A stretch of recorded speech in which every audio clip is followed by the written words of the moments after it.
नमस्कार दोस्तों, स्वागत है आप सभी का आपके अपने YouTube channel the final touch पे। दोस्तों, आज के इस वीडियो में हम बात करेंगे उत्तर प्रदेश पुलिस का रेडियो ऑपरेटर का जो एग्ज़ाम हुआ है उसके कट ऑफ के बारे में। आप सब ने अच्छे से एग्ज़ाम दे दिया होगा और दोस्तों, एग्ज़ाम देने के बाद मन में एक उत्सुकता रहती है कि हमारे इतने नंबर बन रहे हैं और कितने नंबर होने चाहिए ताकि हम आगे आने वाले जो चरण हैं जैसे कि फ़िज़िकल वगैरह उसकी हम तैयारी कर सकें। तो उस चीज़ के लिए मैं ये वीडियो बना रहा हूँ। दोस्तों, ये जो वीडियो है इसमें जो मैं कट ऑफ आपको बताऊँगा वो सिर्फ़ और सिर्फ आपका फिज़िकल यानी कि रनिंग के लिए होगा। फाइनल कट ऑफ इससे अलग होगा, ठीक है। तो पहले ही आप ये चीज़ दिमाग में रखें और इसमें जो मैं कट ऑफ बताऊँगा अगर उसके रेंज में या फिर उससे प्लस माइनस 3 मार्क्स, 3 और 4 मार्क्स आप ले सकते हैं। 3-4 अंक अगर आपके क्वेश्चन अगर कम या ज़्यादा बन रहे हैं तो आप डेफिनेटली तैयारी अपनी जो है स्टार्ट कर दीजिए फ़िज़िकल की, ठीक है।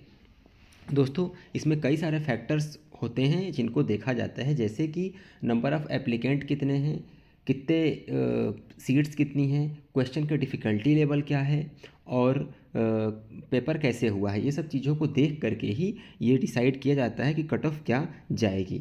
बट दोस्तों, हम कोई जो है ऐसे ज्योतिषी हैं नहीं, तो ये इट्स जस्ट अ प्रेडिक्शन, है ना। आप एकदम ये मत बांध के बैठ जाइए कि मैंने जो बताया है वो सही ही होगा, ठीक है। वो कम या ज़्यादा हो सकता है, ठीक है। बस ये एक अनुमान के लिए है, बहुत ज़्यादा का फ़र्क नहीं पड़ेगा। आपको जो है वही 3-4 नंबर प्लस या 3-4 नंबर माइनस हो सकता है, वो भी rarest of the rare case में, ठीक है। बहुत कम चांसेस हैं कि इससे ज़्यादा का फ्लक्चुएशन आपको देखने को मिलेगा, ठीक है दोस्तों। और दोस्तों, ये जो मैं कट ऑफ बताऊंगा वो आपको नॉर्मलाइजेशन जो होता है आफ्टर नॉर्मलाइजेशन वो स्कोर आपको मैं बताऊंगा, ठीक है। यानी कि जो आपका इतने क्वेश्चन सही होने चाहिए तो आपका सिलेक्शन होगा। तो ये जो चीज़ें होंगी वो आफ्टर नॉर्मलाइजेशन है, क्योंकि आपको पता होगा कि रेडियो ऑपरेटर का जो एग्ज़ाम हुआ था वो मल्टीपल शिफ्ट में हुआ था और मल्टीपल शिफ्ट में क्या होता है, डिफ़िकल्टी लेवल जो होता है वेरी करता है। तो उस डिफ़िकल्टी लेवल को जो वेरिएशन है उसको ख़त्म करने के लिए नॉर्मलाइजेशन जो टूल है उसका इस्तेमाल किया जाता है। नॉर्मलाइजेशन टूल कैसे काम करता है अगर आपको ये जानना होगा तो बता दीजिएगा, एक वीडियो उस पर बना दी जाएगी, ठीक है। चलिए आज हम ये वीडियो में देखते हैं Uttar Pradesh police radio operator का कट ऑफ। दोस्तों, यूपीएसआई 2021 का एग्ज़ाम में मैं सेलेक्टेड रह चुका हूँ, ठीक है। तो इस एग्ज़ाम के बारे में थोड़ा बहुत आइडिया है मुझे, तो अपने एक्सपीरियंस से अपने अनुभव से मैं आपको चीज़ें बताऊँगा। तो उम्मीद करता हूँ आपको अच्छा लगेगा, आपको पसंद आएगा। पसंद लगे तो चैनल को सब्सक्राइब कर सकते हैं, ठीक है। चलिए स्टार्ट करते हैं। दोस्तों, आपको पता होगा कि इसमें 3 तरीके के पद थे जो ऑपरेटर का नोटिफिकेशन आया था। हेड ऑपरेटर, ठीक है, असिस्टेंट ऑपरेटर एंड वर्कशॉप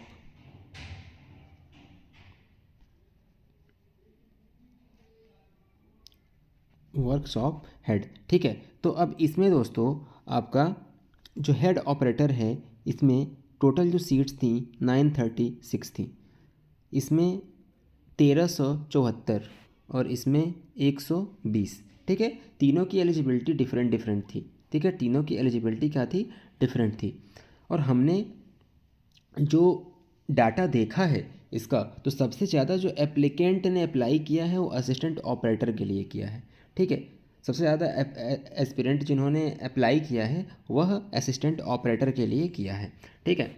और दोस्तों, चूँकि इसमें सीट्स बहुत कम हैं, ठीक है, वर्कशॉप वाली जो वैकेंसी है उसमें सीट्स काफ़ी कम हैं और इसमें भी अच्छे खासे एस्पिरेंट ने अप्लाई करा है, तो उसके हिसाब से क्या होगा कि इसकी कट ऑफ थोड़ी ज़्यादा जाने के चांसेस हैं, ठीक है। तो इस चीज़ को कंसीडर करना है हमको।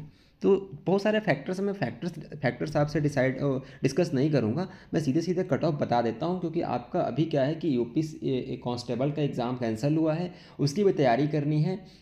और दोस्तों, 1 मिनट आपका लूँगा मैं यहाँ पे, मेरी बात आप सुन लीजिए कि जब आपका यूपी कांस्टेबल का एग्ज़ाम होने वाला था उसके 1 महीने पहले मैंने एक वीडियो बनाया था और मैंने कुछ स्ट्रेटजी शेयर करी थी जिसमें आपको मैंने बताया था कि प्रीवियस ईयर पेपर पे आप स्टिक रहो, ठीक है। और आपको मैथ, रीजनिंग और हिंदी ये तीनों को मास्टरी करने बोला था। अगर आपका जीएस वीक है तो आप बस इन तीनों को अच्छे से तैयार कर लीजिए, और अगर आपने मेरी इस बात को माना होगा और इसको फॉलो किया होगा, डेफिनेटली आपको एग्ज़ाम में फ़ायदा देखने को मिला होगा, क्योंकि पेपर मैंने देखा काफ़ी सारे चीज़ें जो हैं वहाँ से मिलती हुई दिख रही थी। और आगे भी जो इसका री एग्ज़ाम होगा उसमें भी क्वेश्चन यहीं से आने वाले हैं, और यही आपका सिलेक्शन उस टाइम भी कराएंगे सब्जेक्ट तीनों।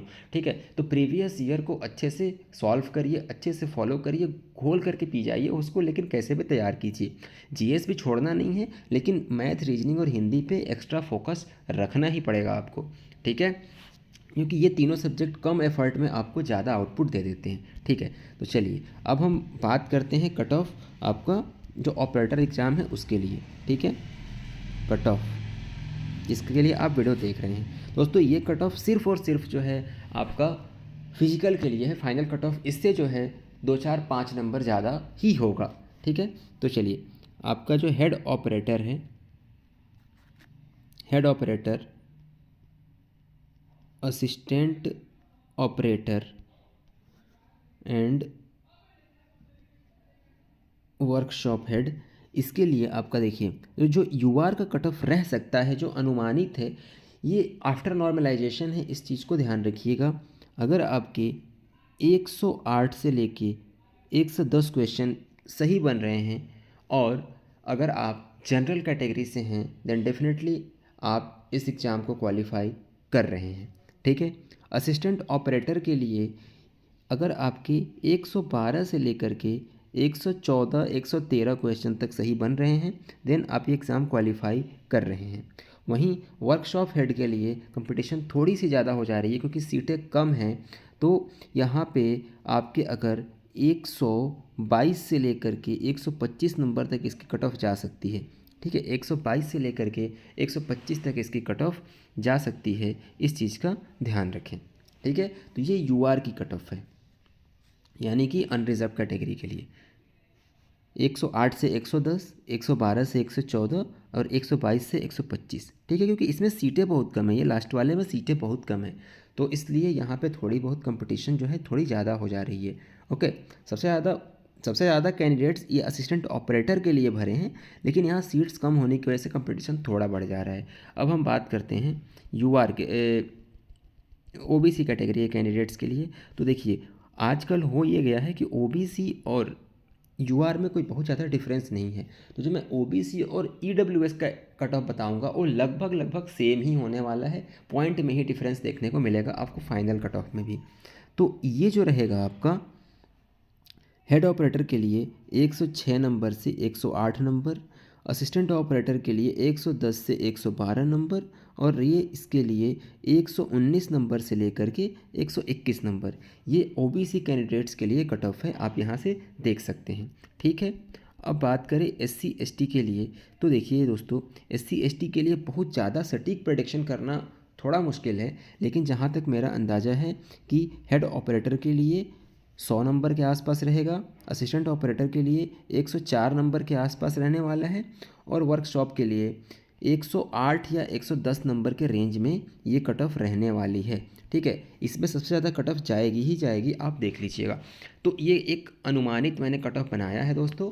अब आप एकदम कसम मत खा लीजिएगा कि यही कट ऑफ सही होने वाला है, लेकिन फिर भी आप इसके आधार पे एक आंकड़ा लगा सकते हैं कि आपका स्कोर अगर मान लीजिए मैंने 108 बताया, ठीक है, और अगर आपका 103 आ रहा है, तो ऐसा नहीं है कि आप जो है तैयारी नहीं करेंगे, आपको तैयारी करनी है। ठीक है, आपको तैयारी करनी है। हो सकता है कि आपका जो है शिफ्ट थोड़ा हार्ड हो, तो आपको नॉर्मलाइजेशन का अच्छा खासा फ़ायदा मिल जाए। ठीक है, तो इस तरीके से आपको तैयारी करनी है। इवन 100 क्वेश्चन भी सही हो रहे हैं तो आप तैयारी करते रहिए, क्योंकि अभी आगे यूपी कांस्टेबल का भी तो रनिंग होना ही है, उसका भी रिटर्न होना ही है, तो उसके लिए आपको तैयार होना है। ठीक है, तो इसलिए अगर मेरे बताए कट ऑफ से अगर 4 5 नंबर कम या ज़्यादा हो रहे हैं तो दिल पे नहीं लेना है, तैयारी करते जाना है। तो दोस्तों ऐसे ही लेटेस्ट अपडेट के लिए चैनल को सब्सक्राइब कर लीजिए, और किस टॉपिक पे आपको वीडियो चाहिए वो हमें बताइए, हम आपके क्वेरीज को भी सॉल्व करने की कोशिश करेंगे, और आपके प्रिपरेशन के अकॉर्डिंग वीडियोस बनाने की पूरी कोशिश करेंगे। मिलेंगे अगले वीडियो में, तब तक पढ़ते रहें, आगे बढ़ते रहें। जय हिंद।